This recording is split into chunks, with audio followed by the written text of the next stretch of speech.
Okay. Okay. Hey guys. Hey. Hi. Just want to say hi. I can't say too much as yet, but I'm going to be spending a lot more time in here with you lot, because I love it in here. I fucking love it!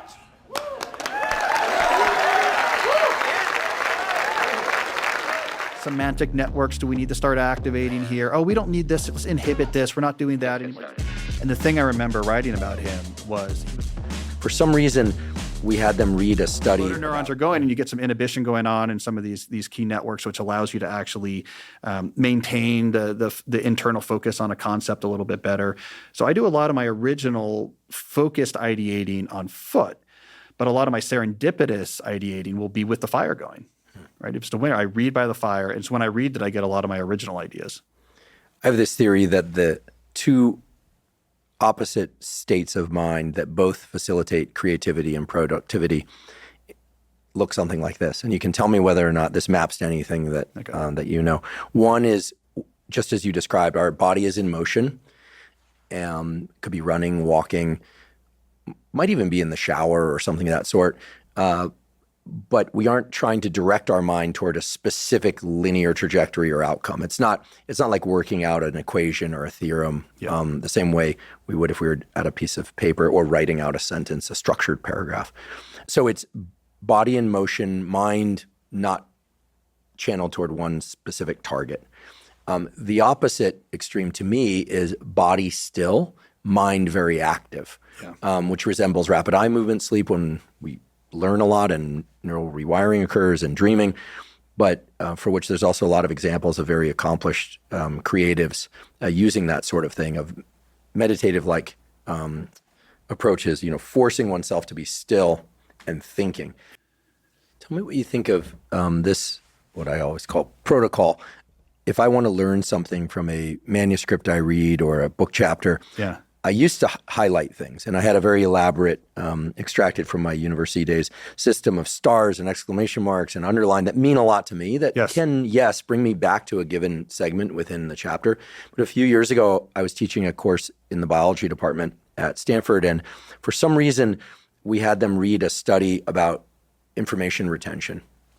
And I learned from that study that one of the best things we can do is read information in whatever form, a magazine, research article, et cetera, a book, and then to take some time away from that material, maybe walk, maybe close one's eyes, maybe leave them open, doesn't matter, and just try and remember specific elements. How much does one remember? Then go back to the material and look at it. How easy this is for me? Do you have any fucking idea how easy this is? This is a fucking joke.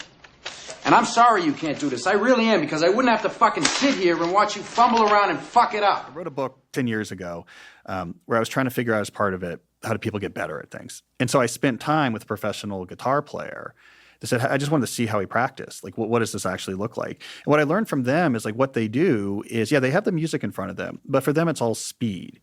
So they take a piece. He was working on licks he was a new acoustic style player, and they had these kind of bluegrassy type licks.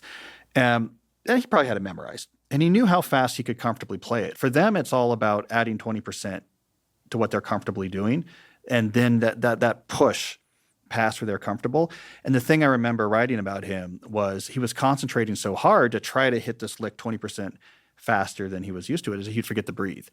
So he'd be like going, and then just gasp, because his body would, force him to breathe. So there it seemed to be all about deliberate practice. So like, they don't waste any time. Professional musicians waste no time doing things they're comfortable doing. Like every time they spend practicing, and this is also incredibly difficult, but every time they spend practicing is almost entirely in a state of, I'm not comfortable with this. But if I focus as hard as I can, maybe I'm going to pull the network switching cost.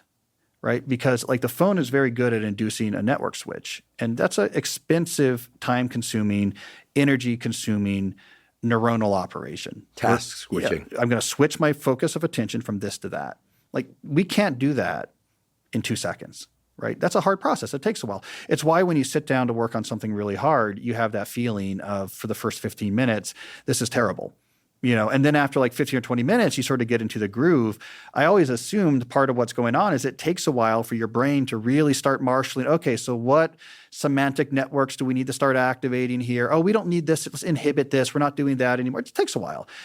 So what happens then when you have a lot of these quick checks to social media, you're jumping in on email back and forth, is you have this disaster, catastrophic pileup of aborted task switches happening, right? And so it's not just the total time you're looking at, let's say, email or social media. It's the 15-minute window you have to add around each of those checks in which you have this cognitive disorder. That really adds up. And then you realize, oh, there was no time during my day in which I was more than 15 minutes away from looking at something that induced a network switch. Some moments every day where you're free from distraction, even though you could be accessing distraction and you want to. And like a little bit each day, 20 minutes each day, and then maybe a longer session once a week, like a couple hours. My argument for that was it's about breaking a Pavlovian connection in this sense, right? So if it's every time I feel boredom, lack of novel stimuli, I get this release of the phone. Your mind is really going to make that association of like, this is what we always do. If sometimes you don't, it's a different cognitive landscape, right? Your mind is, sometimes we get the distraction, sometimes we don't. That's a much better place to be because now when it comes time to actually focus on something, your mind's like, I've been here before. Like we don't always get the distraction. So, this is going back, early 20th century psychology. There's probably a more neuroscientific way to think about this, but it's like breaking Pavlovian loops of like sometimes at the end of the day, I'm exhausted. It's Instagram time and it like scratches an itch. But other times I'm bored, I'm in line at the pharmacy and I don't look at the phone. My brain learns like, yeah, we don't always do it. And so the idea is that, if you make boredom more tolerable, then you're much more likely to succeed with doing things that are boring but hard. And I think deep work, for example, is boring just in the clinical sense if there's lack of novel stimuli. You're just doing the same thing for a long time. So I've always advocated for that is like you shouldn't be super uncomfortable with boredom. Like don't go seeking it. I'm not a big believer of and boredom is where all creative insight comes from. I think it's a strong evolutionary cue. Like leave this state. But you do have to have some tolerance for it. I'd love to get a little more insight into the structure of your days. But are you a list maker? Like do you wake up in the morning and make lists and cross things off and then decide what are the key items on that list? No, I'm a time blocker. Time blocker. Yeah. Okay. Yeah. So I'm not a big believer in to-do list. I like to grapple with the actual available time. Like, okay, I have a meeting here. I have to like pick my kids up from school here. Here's the actual hours of the day that are free and where they fall. All right, what do I want to do with that time?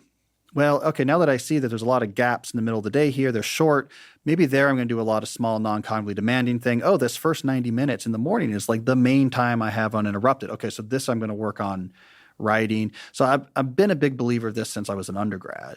Like you give your time a job as opposed to having a list, which is somewhat orthogonal to what's actually happening in your day. You have at least one period of, say, 60 to 90 minutes of real, what you would call deep work, let's say at least 5 days a week. I know that might be an underestimate, but it seems like that's what I'm extracting from this. That's the goal, right? So to me, depending on the season is how extreme that can get. So the busiest season would be like a teaching semester, right? But even then, I'm going to make sure that 5 days a week I'm starting with deep work. And the non-teaching days I'll have more than the teaching days. Compare that to the summer, for example, where like all I do for the most part is deep work. No meetings on Mondays and Fridays. All admin stuff is midday to early afternoon, Tuesday, Wednesday, Thursday.